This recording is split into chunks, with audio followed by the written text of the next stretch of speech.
Guys आज हम बात करेंगे कि अगर आप सीडीएस में बिगिनर्स हैं तो आपको कैसे स्टार्ट करना चाहिए, आपका टारगेट क्या होना चाहिए, ठीक है। और आपने का बैकग्राउंड क्या है, तो आप जो है अच्छे से आपको किस चीज़ पे फोकस करना चाहिए, इन सब चीज़ों पे बात करेंगे। अगर आप बिगिनर हैं तो आपकी आज की वीडियो आपके लिए बहुत ज़्यादा इंपॉर्टेंट होने वाली है, तो आप एंड तक जरूर देखिए, ठीक है।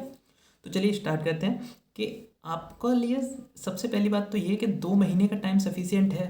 अभी जो है 10 अप्रैल को हमारा पेपर है, 2 महीने बचे हैं। तो 2 महीने में अगर आप कर सकते हैं या नहीं कर सकते हैं, तो मेरा आंसर ये होगा, अगर आपका बैकग्राउंड अच्छा है, यानी कि आप इंग्लिश या मैथ किसी एक सब्जेक्ट में आप बहुत अच्छे हैं, तो आपका काम हो जाएगा। अगर आप इंग्लिश और मैथ्स में अच्छे नहीं हैं, एक भी सब्जेक्ट में, दोनों में, तो आपको बहुत बहुत मुश्किल होने वाली है। 2 मंथ का टाइम आपके लिए सफिशिएंट नहीं होगा, ठीक है। जीएस में आप कितने भी होशियार हों, वो आपकी होशियारी इस पेपर में नहीं चलेगी, क्योंकि यूपीएससी का पेपर है, आपके लिए नंबर लाना बहुत ज़्यादा टफ हो जाता है। लोग 20 नंबर नहीं ला पाते हैं ना, तो ये तो हम लेके नहीं चल सकते। तो इंग्लिश या मैथ, ठीक है। आपका टारगेट जो होना चाहिए वो 150 तो मिनिमम होना ही चाहिए, ठीक है। आईएमए की प्रिपरेशन कर रहे हैं आप, 150 होना चाहिए, और ओटीए कर रहे हैं तो फिर 110 इतना तो होना चाहिए, है ना, 110। और एएफए के लिए 160 तो लेके ही चलिए कम से कम, ठीक है। 152 220 में गई थी और 2 पेपर हो चुके हैं, तो आप समझ सकते हैं 160 कोई ज़्यादा बड़ी बात नहीं है, कभी भी जा सकती है, ठीक है। तो फिर आईएमए के लिए 150, तो टारगेट इतना ही लेके चलना है। और मैं आपको बता रहा हूँ कि टॉपिक क्या क्या होने चाहिए, ठीक है। अगर आपका बैकग्राउंड सही है, ठीक है, मैथ, तो ये गलती मत करिए कि आप मैथ कर ही नहीं रहे हैं, ओके। उससे भी करते रहिए, थोड़ा सा कम टाइम दीजिए, बट दीजिए मैथ को भी, ठीक है। प्रैक्टिस मेक्स मैन परफेक्ट, ऐसे कुछ कहावत भी है, ठीक है। तो फिर अब स्टार्ट करते हैं। मैं आपको टॉपिक बताता जा रहा हूँ कि आपको जीएस में क्या करना चाहिए, क्या नहीं करना चाहिए, और उसके पीछे रीजन देता जाऊँगा। अगर आपको बात पसंद आए तो फिर आप जो है लाइक कर सकते हैं वीडियो को, और उसके अलावा कोई भी आपकी क्वेरी है तो आप कमेंट सेक्शन में पूछ भी सकते हैं, ठीक है। तो जीएस का मैं स्टार्ट करता हूँ। तो जीएस में सबसे पहले आपको ये पता होना चाहिए कौन से सब्जेक्ट का कितना वेटेज है, ठीक है। साइंस जो है 30 क्वेश्चन आते हैं, पॉलिटी के 20 क्वेश्चन आते हैं, हिस्ट्री के 20 आते हैं, जियोग्राफी के 20 आते हैं, करंट अफेयर्स के 20 आते हैं, और 10 to 15 क्वेश्चन जो है वो इकोनॉमिक्स के आते हैं। इनमें जो है दो दो तीन क्वेश्चन जो है आगे पीछे हो सकते हैं, बट जो मोटा मोटा है वो मैंने आपको बता दिया है, यही होता है, ठीक है। अब सबसे पहली बात रहती है साइंस की। तो साइंस में बहुत ज़्यादा फिक्स है, क्योंकि 30 क्वेश्चन आ रहे हैं, 20 मार्क्स के नहीं है ये, 25 मार्क्स के हैं ना, और ना 30 मार्क्स के हैं, 25 मार्क्स के 30 क्वेश्चन, क्योंकि 120 क्वेश्चन आते हैं जीएस के पेपर में, आपको पता होना चाहिए 100 मार्क्स के, ठीक है। तो फिर जब 30 क्वेश्चन आ रहे हैं साइंस में, और आपको फिक्स है कि 9th-10th की साइंस ही आनी है, तो आप इसे छोड़ें, ये बहुत ज़्यादा नाइंसाफ़ी हो जाएगी खुद के साथ ही, ठीक है। तो आप साइंस को जरूर करिए, और 9th-10th की बुक से करिए। कौन सी बुक? एनसीईआरटी, है ना, और लखमीर सिंह आती है जो सीबीएसई बोर्ड वाले चलाते हैं, उसे पढ़ लेंगे ना, तो आपको सोने पे सुहागा है। तो फिर इन्हें नहीं छोड़ सकते आप। 9th-10th की दो पतली पतली बुक, उससे सस्ता 30 क्वेश्चंस आपको कहीं नहीं मिलेंगे, कोई से भी। एक्चुअली जीएस के पेपर में तो नहीं मिलने, है ना, इंग्लिश में मिल सकते हैं, बट इसमें तो नहीं मिलने, ठीक है। तो आपका साइंस जो है वो की रहेगी। आप 30 क्वेश्चन हैं, उसमें से आपका टारगेट कम से कम 25 क्वेश्चन तो होना चाहिए, ठीक है। बच्चे करके आते हैं, तो आप 25 क्वेश्चन कम से कम करिए, ठीक है। मेरे इस बार जो है 22 सही गए थे, जिसमें से 8 जो है गलत गए थे, ठीक है। हाँ, अब बात करते हैं साइंस के अलावा पॉलिटी की। पॉलिटी में आप क्या कर सकते हैं? देखिए, पॉलिटी जो है, लोग आप बता देते हैं पार्लियामेंट चैप्टर पढ़ लीजिए, फंडामेंटल राइट पढ़ लीजिए, राज्य की नीति निर्देशक तत्व। मैं आपको बोलूँगा पॉलिटी जो है वो एक समझने की चीज़ है, ठीक है। डायरेक्ट जो क्वेश्चंस आएंगे वो 20 क्वेश्चंस में से डायरेक्ट क्वेश्चन 5 या 6 आते हैं, ठीक है। तो पॉलिटी की आपको समझ होनी चाहिए, ना कि आपको टॉपिक पता होनी चाहिए, ठीक है, ठीक है ना। तो आप जो है पॉलिटी किसी टीचर से पढ़िए, ज़्यादा अच्छा रहेगा, और उस एक टीचर को अच्छे से फॉलो करिए। वो आपको की पॉइंट बताएगा, आपके दिमाग में घुसेंगे, और वहीं से आपकी समझ के ऊपर क्वेश्चंस पूछे जाएंगे, तो आप कर देंगे, ज़्यादा बेटर रहेगा, ठीक है। डायरेक्ट क्वेश्चन जो है वो 5-6 ही आते हैं, और लूसेंट जो है वो किसी बुक का हल नहीं है ना। लूसेंट केवल आप कर ही नहीं पाएंगे लूसेंट को पूरी, आपको अगर पूरी रट लें तो भी पूरा नहीं खसता है ना। तो लूसेंट बेकार बुक है, इतनी भी बेकार नहीं है, वो आपकी रिवीजन के लिए बहुत अच्छी बुक है ना। आप उससे न्यूमेरिकल वो लगाएंगे ना, ऑब्जेक्टिव ऑब्जेक्टिव वाली लूसेंट अच्छी है, आप उसे रखिए, उससे ऑब्जेक्टिव लगाइए, आपका काम होगा। बट थ्योरी पढ़ रहे हैं, ऑब्जेक्टिव लगा रहे हैं, आपका काम अच्छे से नहीं हो पाएगा, है ना, क्योंकि लूसेंट की बुक जो है वो लिमिटेड है, ओके। आपको लिमिटेड नहीं रहना है, यूपीएससी पेपर पूछ रहा है, सॉरी फॉर डिस्टर्बेंस, ओके। तो फिर आप जो है लूसेंट पे भरोसा ना करके एक टीचर पढ़ लीजिए, पकड़ लीजिए, उससे पढ़िए, है ना, अच्छा रहेगा। पॉलिटी के लिए अब मैं आपको टीचर सजेस्ट करूँगा, और ना ही कोई टॉपिक बताने वाला हूँ, पर फिर भी अगर आप पूछना चाहें तो फिर प्रीवियस ईयर देखिए, आपको पता चल जाएगा, ठीक है। पार्ट वगैरह आ जाते हैं और कुछ आर्टिकल्स भी पूछ लिए जाते हैं। ओके, तो ये तो होगी साइंस और पॉलिटी की। अब बात आती है जियोग्राफी की। जियोग्राफी में क्या करना है? देखिए, जियोग्राफी जो है वो सबसे सही चीज़ है। आप इंडियन जियोग्राफी पर ध्यान दीजिए। रिवर सिस्टम से इस बार काफ़ी अच्छे यहाँ से क्वेश्चन आए थे। सॉइल से क्वेश्चन छूटता नहीं है, आता ही आता है। तो ये कुछ 2-3 टॉपिक जो हैं, इसकी मैं अलग से वीडियो बनाऊंगा जियोग्राफी के लिए, नहीं तो वीडियो ये वाली काफ़ी लंबी हो जाएगी। तो जियोग्राफी में जो इंडियन जियोग्राफी है खासतौर पे, आप उस पर ध्यान दीजिए, ठीक है। तो इंडियन जियोग्राफी आपके लिए की पॉइंट हो गया, ठीक है। दूसरी चीज़ आती है, अच्छा इंडियन जियोग्राफी के अलावा हम उसमें देखेंगे टोपोग्राफी वगैरह जो आती है ना, वो चीज़, और सौरमंडल, इन सोलर सिस्टम, इनसे एक एक क्वेश्चन कभी कभी आ जाता है। इंडियन जियोग्राफी वही है। ओके, तो आप ये चीज़ देख सकते हैं, हिस्ट्री, पॉलिटी, जियोग्राफी। तो फिर अब बात करते हैं हिस्ट्री की, ठीक है। तो हिस्ट्री जो है, ये भी 20 क्वेश्चन आ रहे हैं आपको। जब 20 क्वेश्चन आ रहे हैं हिस्ट्री से, ठीक है, तो आपको कौन सी हिस्ट्री करनी है? तो मैं आपको बताता हूँ हिस्ट्री में सिंपल सा, मॉडर्न हिस्ट्री करिए।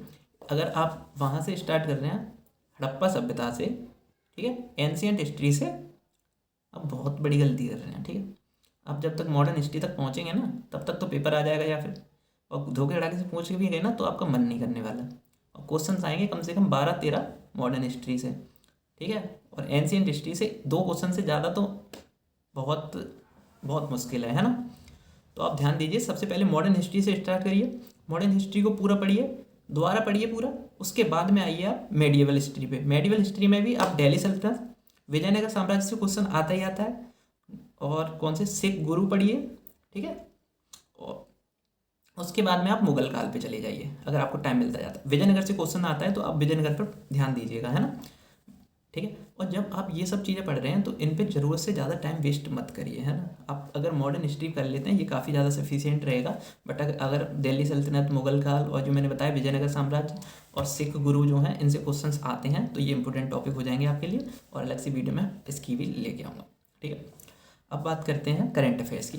तो करंट अफेयर्स मैंने आपको बता रखा है कि 4 महीने का जो है वो सफिशिएंट है। कई टीचर बोलेंगे 1 साल का कर लो, 8 साल का कर लो, 8 महीने का कर लो, 6 महीने का कर लो, लेकिन नहीं, 4 month is more than sufficient, ठीक है। बट मैं ये नहीं बोल रहा कि 4 मंथ पे सिमट के रह जाइए, है ना। मैंने बताया था कि अगर 4 मंथ का आप करंट अफेयर्स करते हैं तो उसके साथ में एक बुक ले आइए, और 6-7 महीने की होना चाहिए उसमें करंट, और आप इंपॉर्टेंट निकालिए उसमें से, ठीक है। बट 4 महीने का आपको जो है वो कंप्लीट होना चाहिए। और कंप्लीट में भी मैंने ये बताया रखा है कि आपको फालतू की जो अपॉइंटमेंट होती है ना, वो नहीं करनी है। सीरियस नहीं पूछता अपॉइंटमेंट, ओके। और जो राज्यों में योजनाएं होती हैं वो भी बहुत कम पूछी जाती हैं, बहुत कम। तो आप उन पर टाइम वेस्ट ना करके जो केंद्र सरकार की सेंट्रल गवर्नमेंट स्कीम जो होती हैं उन पर ध्यान दीजिएगा, तो आपका काम अच्छे से हो जाएगा, ठीक है। करंट अफेयर्स 4 महीने की बहुत ज़्यादा सही है। नवंबर, दिसंबर, जनवरी, फरवरी, बार बार बोल रहा हूँ और इस बार बोल रहा हूँ, आप देख सकते हैं कुछ भी। बात आ जाती है इकोनॉमिक्स की। तो इकोनॉमिक्स का मैं सच से बताऊँ, मेरे को कोई आइडिया नहीं है। 10 क्वेश्चन आते हैं इकोनॉमिक्स के, जो 2011 की जनगणना पर आते हैं, ठीक है। और बेसिक नॉलेज जो होती है इकोनॉमिक्स की, उस पर आते हैं। तो इकोनॉमिक्स का मैं आपको कुछ नहीं बता सकता, आई एम सॉरी, क्योंकि मेरे को खुद भी नहीं पता है ना, तो फालतू में आपको मिस गाइड मैं नहीं करना चाहता। तो इकोनॉमिक्स के लिए सॉरी, ठीक है। और आप चाहें तो छोड़ भी सकते हैं मेरी तरह। 110 क्वेश्चन में से आप इसमें से टारगेट रखिए कि आप 50 क्वेश्चन कर लेते हैं, तो आपका बहुत अच्छे क्वेश्चन माने जाएंगे, जिसमें से आप 40 नंबर्स आसानी से आने चाहिए, है ना। 40 मार्क्स तो कम से कम होने चाहिए इसमें। अच्छा, एक बात और बता दूँ, 40 क्वेश्चन इसमें होना बहुत ज़्यादा टफ है, ठीक है। बजाय आपके इंग्लिश में अच्छे आएंगे और मैथ में अच्छे आएंगे, इसमें 40 लाने में आपको उतनी मेहनत करनी पड़ेगी जितनी उन दोनों में मिला के लाने में करनी पड़ेगी, ठीक है। तो अगर आप इसमें 40 मार्क्स ले आते हैं तो आपको जो है ध्यान रखना है, आपका पेपर बहुत अच्छा हुआ है, खुश हो सकते हैं, ठीक है। बात आती है इंग्लिश के पेपर की। इंग्लिश में आपको क्या करना है, ठीक है। तो इंग्लिश में गिने चुने 15 टॉपिक है, मैं 15 ही टॉपिक आपको बता दे रहा हूँ, आपको वो ही करने हैं, ठीक है। ध्यान दीजिए, वन वर्ड में आपको वन वर्ड करने हैं आपको, एंटोनिम, सिनोनिम्स, ईडियम्स। ये तो वोकैबुलरी का पार्ट हो गया, एंटोनिम, सिनोनिम्स, वन वर्ड और ईडियम्स। ऐसा नहीं है कि वन वर्ड अभी तक नहीं आए हैं तो आएंगे नहीं। मैं आपको बता दूं कि जो CDS का ऑफिशियल सिलेबस है उसमें कोई भी सिलेबस नहीं लिखा हुआ है, उसमें ये सीधा सीधा लिखा हुआ है बेसिक अंडरस्टैंडिंग ऑफ इंग्लिश, ठीक है। तो उसको आप में आनी चाहिए, ठीक है। फिर दूसरी चीज़ आप बात करेंगे, direct, indirect, active, positive, close test, passage जो आते हैं बड़े हुए, वो आपकी प्रैक्टिस करनी है, क्योंकि वो तो आते ही आते हैं। पार्ट्स ऑफ स्पीच, PQRS, मतलब अरेंजमेंट जो होते हैं, वर्ड्स अरेंजमेंट, छोटे छोटे एक सेंटेंस होता है उसे ही अरेंज करना होता है। S1 to S6 जो काफ़ी ज़्यादा टफ होते हैं, बहुत ज़्यादा टफ होते हैं, S1 to S6। उसके बाद में एरर आते हैं आपको, प्रपोजिशन और डिटर्मिनर जो है अलग से एक टॉपिक आता है इसमें, है ना। और एक और बता दूँ आपको, इसमें फिल इन द ब्लैंक्स और आते हैं, है ना। जो आपकी बेसिक अंडरस्टैंडिंग पे समझ में होते हैं, जो आप टाइम एंड टेंस जो होते हैं उसके बेसिस पे, ठीक है। पार्ट्स ऑफ स्पीच, कंजक्शन और स्पेलिंग एरर भी पहले आ चुके हैं, ठीक है। तो ये इससे बाहर पेपर जाना थोड़ा सा मुश्किल है आपके। इससे बाहर अगर जाता है तो एक आधी सेक्शन जाएगा, वरना इससे बाहर जाना मुश्किल है। जिसमें से मैं आपको बता दूं कि वन वर्ड जो है अभी 3 टाइम से नहीं आए हैं, और ना ही इसमें आपके डायरेक्ट इनडायरेक्ट और एक्टिव पैसिव पूछे गए हैं 3 टाइम से, ठीक है। और बाकी सब जो हैं वो आए हुए हैं बराबर। आई होप आपको समझ में आया होगा। तो आप कम से कम करिए। मैं आपको एक बार और बता देता हूँ, antonym, synonyms, one word, idioms, direct indirect, active passive, cloze test, और पैसेज जो बड़े वाले होते हैं PQRS, S1 to S6, error, preposition, conjunction, spelling error और fill in the blanks. Okay, अब बात करते हैं मैथ की।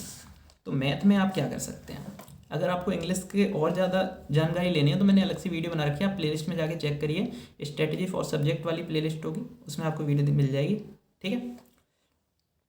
मैथ की बात करते हैं। मैथ्स में आपको क्या करना है, ठीक है।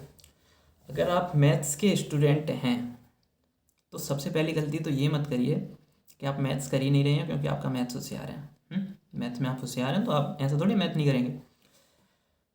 मैथ को आप टाइम दीजिए और अच्छे से टाइम दीजिए, और इसमें टारगेट रखिए कम से कम 60 to 70 टारगेट आपका कम से कम होना चाहिए। मैं समझ सकता हूँ आप अगर मैथ के बहुत ज़्यादा होशियार हैं तो आपका टारगेट 90 to 100 भी होगा, बट वहाँ पे जो टाइम मिलता है ना और आपका पेपर खराब होता है तो आपका दिमाग भी खराब होता है ना। तो इतना ज़्यादा मत सोचिए कि करने पर फिर इतना दुख हो कि कुछ झेला ना जाए आपसे, है ना। मैंने भी ये गलती करी थी।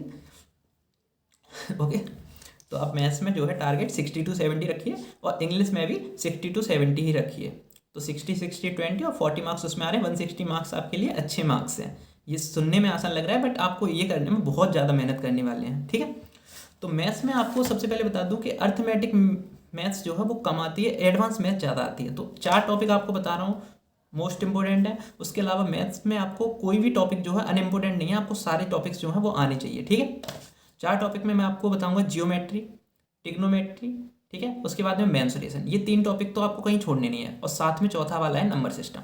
इनसे आपको 15-15 क्वेश्चन, मान लीजिए 60 क्वेश्चन हो गए। उसके बाद में जो 2-2, 3-3 क्वेश्चन आते हैं हर टॉपिक से, वो आपको नहीं छोड़ने हैं। जैसे चार्ट आता है ना, चार्ट आते हैं, उसके 2 चार्ट तो आपके कम से कम आएंगे।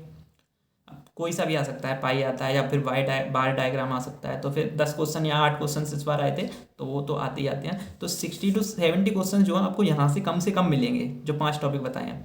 और एक और की जो इसमें है वो ये है, अगर आप 9th-10th की RS अग्रवाल कर लेते हैं ना, सुपर। आपको डिट्टो क्वेश्चंस अगर कहीं से नहीं मिले ना तो वहां से तो जरूर मिल जाएंगे सेम, ठीक है। तो आप उन्हें करिए 9th-10th की, बट 9th-10th में जो है ध्यान रखिए वो टॉपिक नहीं करने हैं जो सीरियस नहीं पूछता है, ठीक है। फॉर एग्जाम्पल प्रोबेबिलिटी, है ना। बट जो सीरियस पूछता है वो तो आपको करनी करने। तो आई होप आपको वीडियो पसंद आई होगी। आप मैथ की ज़्यादा से ज़्यादा प्रैक्टिस करिए, प्रीवियस ईयर क्वेश्चंस जरूर लगाइए, कम से कम 5 बार के लगा लीजिए लास्ट टाइम, 5 टाइम के। मैं आपको नहीं बोलूँगा 5 साल के लगा लीजिए, 10 साल के लगा लीजिए, आप डेली यही थोड़ी करेंगे, आपको और भी पढ़ना है, ठीक है। तो 5 पेपर तो कम से कम लगाइए, आपका काम होना चाहिए, हो जाएगा आई होप, साथ में सक्सेस हो। आपको वीडियो पसंद आई हो तो आप लाइक कर सकते हो, और आपका कोई भी कमेंट है आप पूछ सकते हैं, ओके। कमेंट में ही पूछेंगे, ओके बाय। और हाँ गाइस, इसके जो टॉपिक्स हैं मैथ्स वगैरह के, वो मैं अलग से वीडियो बना के जल्दी से जल्दी डाल दूँगा।